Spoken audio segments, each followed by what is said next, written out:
So I guess I was confused when I saw these really angry comments on my post because I can't figure out what makes someone mad about that story. But here's the thing. You're treating everyone as though they have the emotional and intellectual capacity that you have or that your circle of friends. A lot of people just get on the internet and they say, buddy, what should I Google? And they just Google angry, mad stuff. They want to be angry about something. So it was anything. It was like, you're not being kicked out. Of course there were hotels. I can't believe you spent $600 on pillows. Yeah. Kristen Bell and Dax Shepard are setting the record straight after receiving backlash for documenting their family's travel nightmare. On Monday, the couple opened up during Dax's podcast, Armchair Expert, about the negative comments they received on social media following the incident. One of my favorite ones was more like no hotels up to your standards. And I was like, yeah, we're sleeping on the floor. I don't think they've seen some of the places we slept with our children, if that's what they're thinking. But just the notion that the video is us on the floor. You have to stop trying to prove things to people. Because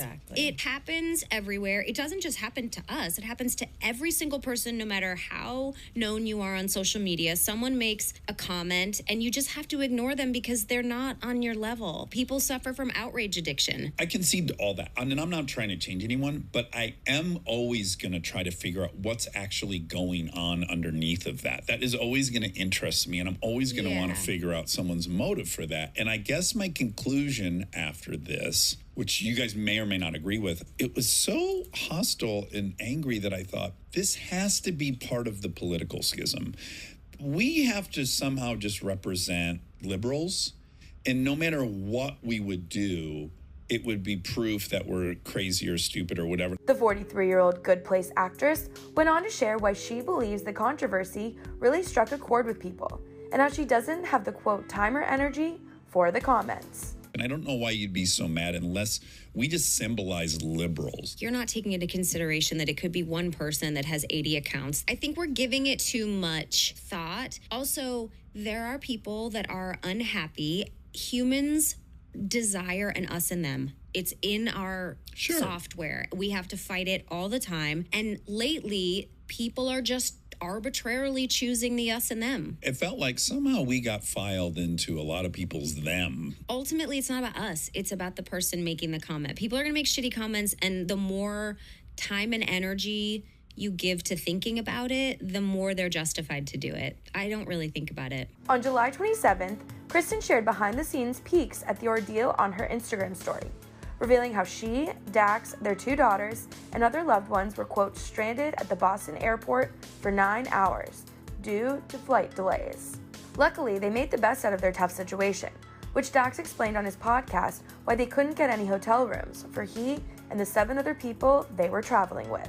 At that point, it's like 10 o'clock at night. And so everyone starts searching for a hotel. The Trillings, they too have been calling every place. And what we quickly find out is that the closest hotel, and this is important because some of the criticism we received suggested that none of the hotels to our liking were available. There was not any place to sleep within 50 miles of the airport. And this was because the airport's under construction. It was because there was a flight to London. There was a dozen canceled flights. Cancellations. And everyone knew before us because they kept kicking ours like it was going to happen in the night. So by the time we acknowledged, no, this flight's not going out tonight, everyone's already grabbed the hotel rooms. And there are hotel rooms, full disclosure, about 50 minutes away at night. No, 50 miles. That's longer than 50 minutes because you have the traffic getting out of the airport. Yeah, and most people aren't driving 100 miles an hour. Exactly. It'd be 60, but same difference.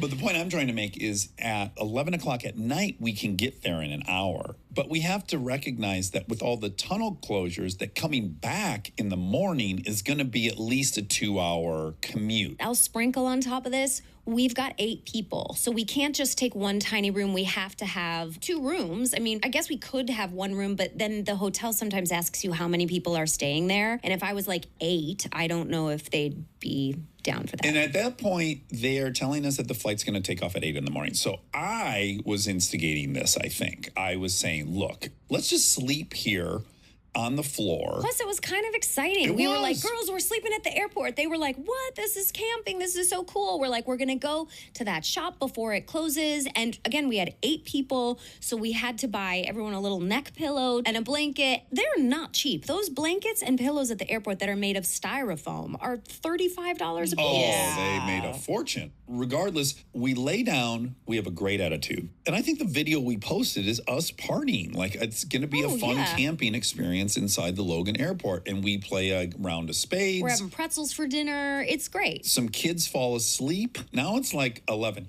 Now, Larry and his wife had talked to a best friend who lived in Wellesley. Larry said, hey, we're going to go to our friend's house, and they said you could come too. I said, yes, let me talk to Dax.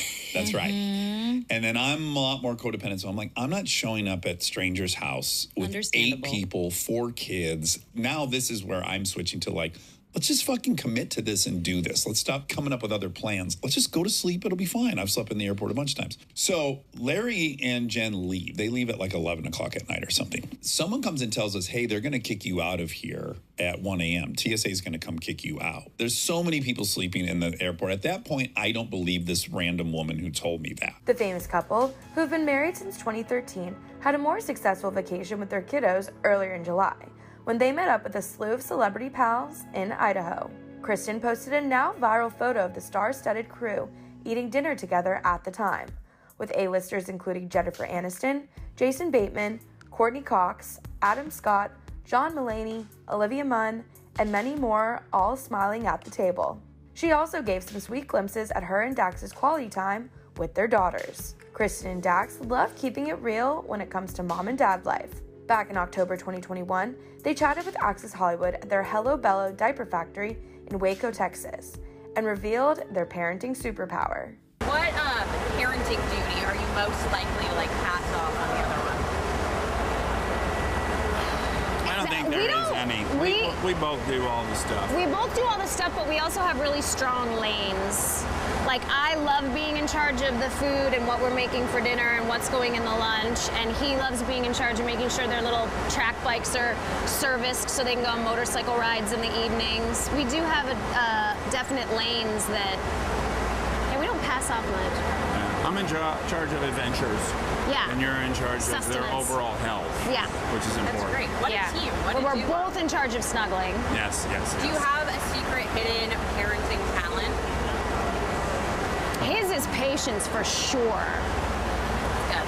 I've seen him, he could have a temper at anyone that he doesn't know. If he sees someone being bullied, he'll step in. But I have never once seen him sort of out of patience with me and the girls. You're extraordinary. I don't know, you must be grinding your teeth off or something. Well, let's be honest, I'll take leave occasionally. Sure. Yeah. I'll go to another room. And then you just celebrated your wedding anniversary earlier this month, We right? did. You were married in 2013, is that correct? Yeah. How did you guys celebrate? How do you keep the love alive? We need to know about the ring tattoo. We need all of it. We didn't celebrate. We both forgot. We were 8,000 miles apart. Yeah. Very romantic. What's great is Kristen's mother knows our anniversary date. By rote. Yeah. So she generally sends us a text the day before that says, happy anniversary. And we both go oh, right. And then we call each other. So thank goodness for Because your neither mom. of us remember, so we're never angry at each other. Simply because there's a reason. It's not like we don't give a rip. It's because we had been engaged for so long and we were waiting for DOMA to get overturned. So then when that happened, it just was a course of action that we got. It wasn't like we planned some date. Had we planned a wedding September 18th, I bet we would remember it forever. But literally it was the courthouse is open today. Let's shoot over there. You got to work later. You have a love scene with our best friend, Ryan Hansen. So we got to knock this out before that. Was awkward. But we do remember that it was in October because the couple photos we took at the courthouse had scary ghouls and stuff in the background. Yes, that's how we're oh shoot, it's October. I feel like this must be our anniversary month. And what do you remember about proposing? Do you remember anything from that day? It was very memorable. Everything. It was Christmas Day. I had just flown back from Michigan to pick up his parents. I was exhausted. And we had this wonderful Christmas day, and I had previously planned to go to this restaurant that I had first said I love you at, and yet this day was so wonderful. And I was crying. I started crying in bed. I was like, I'm just so grateful. I love your parents, and I'm happy to be with you, and it's Christmas, and I'm overwhelmed. And then I walked nude into the closet where I had hidden the ring and the jacket. Like, where are you going? And then I returned naked and kneeled down naked and hit her with it. And then I was just, you thought I was crying. And then we woke up the next morning. I went to get coffee, and my mom was in the kitchen. She said, "Oh no, you guys, did you have a big fight? I heard Kristen sobbing." And I said, "Oh no, we're getting married."